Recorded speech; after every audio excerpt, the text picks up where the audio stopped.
Assalamualaikum selamat datang kembali di Guru Gembel Channel. Pada tahun 2001 di hari ulang tahun saya, Neil Armstrong itu kedatangan seorang tamu yang mengaku sebagai wartawan dari ABC DEF GHI JKLMN OPK STV WGZ.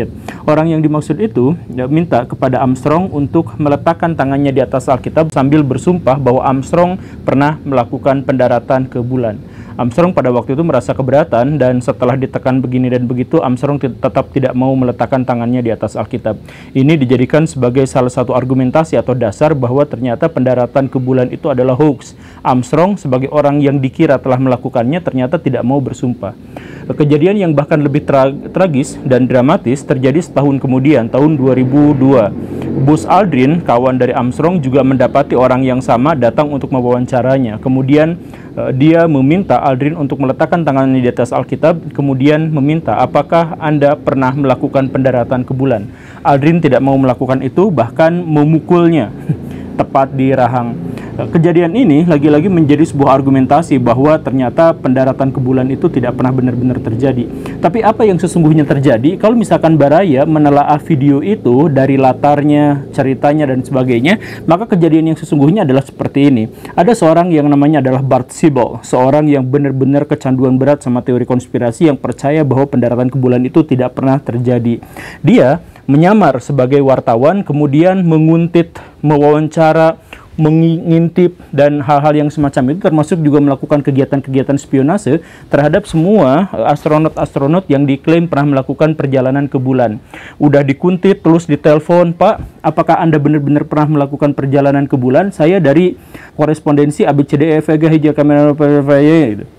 Kemudian kalau misalkan jawabannya ya saya pernah ke bulan, itu rekamannya itu tidak pernah dipublikasikan. Begitu seterusnya sampai astronot-astronot itu, dalam hal ini Aldrin dan Armstrong, itu gerah dan marah luar biasa. Sampai pada masa itu dia katakan, saya nggak mau bersumpah, udah kamu pergi aja. Kenapa? Karena dia kesal luar biasa, dikuntit terus-terusan, dimata-matai terus-terusan. Nah, ketika Armstrong dan Aldrin kemudian tidak mau bersumpah itu, maka video itulah yang kemudian diupload dan disebarkan ke seluruh dunia sebagai argumentasi bahwa Armstrong telah berbohong selama ini.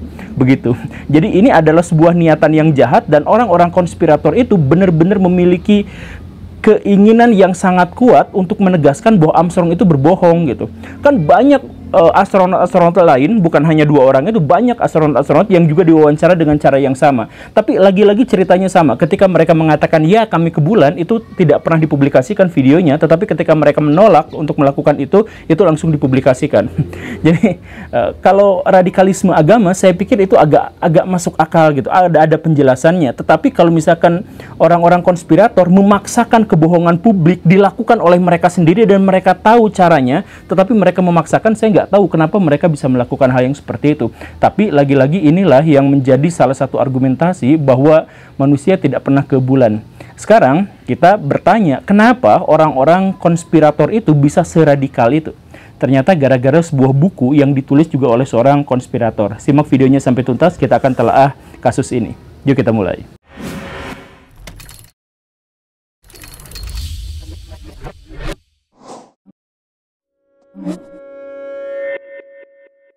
Bill Kaysing adalah seorang perwira Angkatan Laut Amerika Serikat di era Perang Dunia Kedua. Setelah perang usai, dia mengambil jurusan bahasa Inggris dan mendapatkan gelarnya sastra bahasa Inggris. Kemudian dia kerja serabutan, mulai dari bikin LKS untuk anak-anak sekolah, jadi nelayan, jadi tukang bikin furnitur, dan hal-hal yang semacam itu, termasuk juga jadi salesman. Nah, kerjaan yang tidak menentu itu akhirnya mengarahkan dia pada sebuah proyek raksasa yang dilakukan oleh Amerika Serikat, yaitu menerbangkan manusia ke bulan. Proyek itu melibatkan 400.000 orang, dan karenanya ada orang yang sangat lihai, ada ilmuwan, dan ada orang yang kroco-kroco gitu. Nah, termasuk yang Bill Kaysing ini adalah seorang kroco-kroco yang dilibatkan untuk menjadi teknisi mesin dalam sebuah proyek yang sangat besar itu. Tetapi di tahun 60-an ketika dia sedang mengerjakan proyeknya itu, dia mulai menyadari satu hal, bahwa kok ada beberapa hal yang nampaknya disembunyikan. Dia pikir seperti itu. Dia katakan kemudian dalam sebuah bukunya yang sangat terkemuka, Saya nggak butuh gelar profesor, saya nggak butuh keahlian yang luar biasa, tapi saya jelas bisa melihat bahwa ini ada kebohongan di dalamnya. Lalu pada tahun 1976 dia menuliskan sebuah buku yang judulnya adalah yang menjelaskan bahwa tidak pernah ada manusia yang pernah mendarat ke bulan pada tahun 60-an dan tidak pernah ada teknologi yang bisa mengantar manusia ke bulan pada waktu itu. Dia mengajukan argumentasinya sebagai berikut. Adalah tidak mungkin mengibarkan bendera Amerika Serikat di ruang hampa udara. Kemudian yang kedua, langit tanpa bintang yang ditampilkan dalam video pendaratan ke bulan itu juga adalah sesuatu yang sangat mustahil karena langit tentu saja penuh dengan bintang. Kemudian foto-foto yang diunggah itu terlalu sempurna untuk sebuah aksi yang dilakukan di bulan. Kemudian bulan terlalu kering sehingga tidak mungkin ada jejak kaki yang bisa bertahan di sana, dan karena terlalu kering juga maka jejaknya tidak akan berbentuk seperti itu. Kemudian ada lagi bayangan-bayangan yang nampaknya tidak paralel satu sama lain, itu berbeda arahnya kata dia. Kemudian argumentasi berikutnya adalah bahwa sabuk Van Allen atau sabuk radiasi yang menutupi bumi itu sangat-sangat berbahaya untuk siapapun yang melewatinya, termasuk manusia. Kalau manusia benar-benar melewati situ, maka dia akan mati atau cacat permanen. Tapi astronot ini tidak merasakan hal yang seperti itu. Dan kemudian bukti berikutnya adalah bahwa mesin roket lunar yang ke sana itu seharusnya ketika mendarat dia membuat debu-debu angkasa itu berterbangan, tapi ini kok tidak. Kemudian tidak ada kawah-kawah yang ada di bulan yang kita bisa melihatnya dari bumi. Dan kemudian adanya kematian Thomas Barron, seorang pengawas kualitas dan inspektur keselamatan di Amerika Serikat yang meninggal secara misterius setelah diketahui atau diperkirakan mengetahui rahasia tentang kebohongan NASA itu.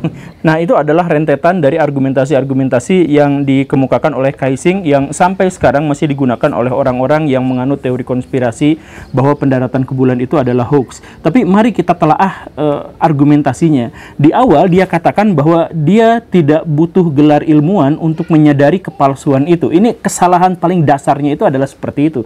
Jadi sepenuhnya dia menggunakan logika dan tidak mengkonfirmasi logikanya itu dengan orang lain.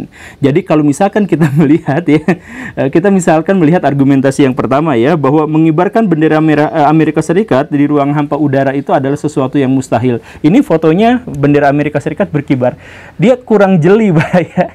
Sebenarnya benderanya itu bukan berkibar, tapi di atasnya memang ada palang penahannya yang membuat bendera itu nampak berkibar, kan begitu. Adapun kalau goyang-goyang seperti itu, ya karena kan baru ditancepin, ya masih goyang-goyang langsung difoto, itu adalah sesuatu yang wajar.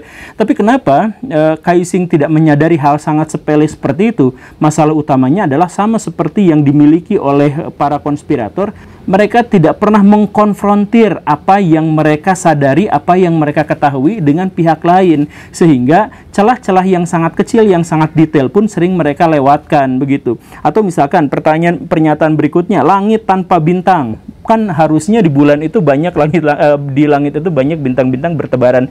Saya jelaskan Baraya bahwa ketika Armstrong sampai ke bulan pada waktu itu bulannya lagi siang hari. Jadi sangat terang di sana, itu pancaran dari tanah bulan yang ke atas itu sama seperti di bumi. Jadi ya kurang lebihnya sama seperti di bumi di siang hari.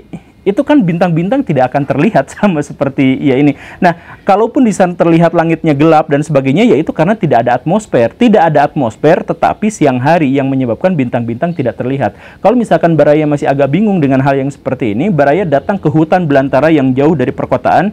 Baraya lihat ke langit di malam hari dan Baraya akan menemukan banyak sekali bintang-bintang bertaburan. Tapi datanglah ke kota terdekat yang penuh dengan cahaya matahari, penuh dengan cahaya lampu-lampu. Di situ Baraya tidak akan menemukan bintang-bintang, yang menunjukkan bahwa keberadaan atau kemunculan bintang-bintang yang terlihat dari bumi itu terkait dengan keberadaan cahaya yang ada di permukaan bumi. Kalau cahaya di permukaan buminya banyak, nggak bisa lihat bintang. Begitupun dengan di bulan. Kalau misalkan di siang hari terpapar oleh cahaya matahari, si bulan itu tidak akan menampilkan bintang-bintang, kan seperti itu. Nah, ini adalah pernyataan-pernyataan atau jawaban-jawaban yang sebenarnya mudah didapat kalau misalkan orang-orang yang dimaksud itu bertanya pada ilmuwan. Cuman sayangnya mereka itu nggak pernah mau bertanya pada ilmuwan. Atau argumentasi berikutnya yang menyebut bahwa foto-foto itu terlalu sempurna untuk dibuat di bulan gitu. Ya, terlalu sempurna itu karena sebenarnya para astronot itu bikin fotonya itu banyak banget, tetapi yang dipublikasikan adalah foto-foto yang terbaik saja. Jadi makanya terlihat sempurna ya karena itu adalah foto-foto terbaik. Sama seperti kalau Baraya misalkan foto kelas, bikin foto 10-20 kali jepretan, yang diupload itu, yang diunggah itu ya cuma satu, yang fotonya itu adalah paling sempurna, paling baik, kan seperti itu. Yang paling mengesalkannya itu adalah bahwa Kaixing menyebutkan bahwa astronot itu tidak mungkin bertahan di luar angkasa karena melewati sabuk radiasi yang benar-benar fatal kalau dilalui oleh manusia. Sabuk yang dimaksud bernama adalah sabuk Van Allen. Luar biasanya adalah Van Allen pada waktu itu masih hidup. Dia bisa ditanya, kenapa makhluk bisa terbang melewati sabuk itu? Kan penemu sabuk itu tuh adalah Van Allen. Tapi mereka gak mau nanya Van Allen, mereka langsung catut pernyataan Van Allen bahwa di luar bumi itu ada sebuah radiasi yang mustahil dilewati oleh makhluk hidup dan sebagainya. Dicatut seperti itu, tapi orangnya sendiri tidak ditanya gitu. Padahal kalau misalkan orangnya ditanya, maka Van Allen itu sebenarnya sudah menjawab sejak dulu bahwa sabuk itu sebenarnya tidak merata ngelilingi bumi, tapi ada beberapa celah yang bisa dilalui, atau ada bagian-bagian di mana radiasi itu sangat tipis, dan astronot itu melewati itu hanya dalam kurun waktu 5-7 menit saja, yang membuat orang-orang yang ada di sana tidak akan terpengaruh oleh radiasi yang kuat yang dimaksud itu. Nah, seandainya mereka mau bertanya, seandainya mereka mau mengkonfrontir pernyataan mereka, tapi kan nggak mau gitu. Itu masalahnya. Jadi sering saya sampaikan, misalkan orang-orang konspirator itu adalah nuduh Baraya sebagai pencuri, tapi Baraya tuh nggak pernah ditanya bagaimana kondisinya dan sebagainya, dan Baraya nggak pernah melakukan pembelaan. Pokoknya orang yang dimaksud itu, konspirator itu langsung aja nyebarin gosip ke sana ke sini bahwa Baraya pencuri, Baraya pencuri, Baraya pencuri, dan sambil membubuhkan jangan percaya apa yang dia katakan, pasti dia itu bohong gitu. Ya itu kan nggak sah secara akademis, dan dalam konteks agama itu disebutnya sebagai prasangka. Itu mengerikan, itu dosanya besar.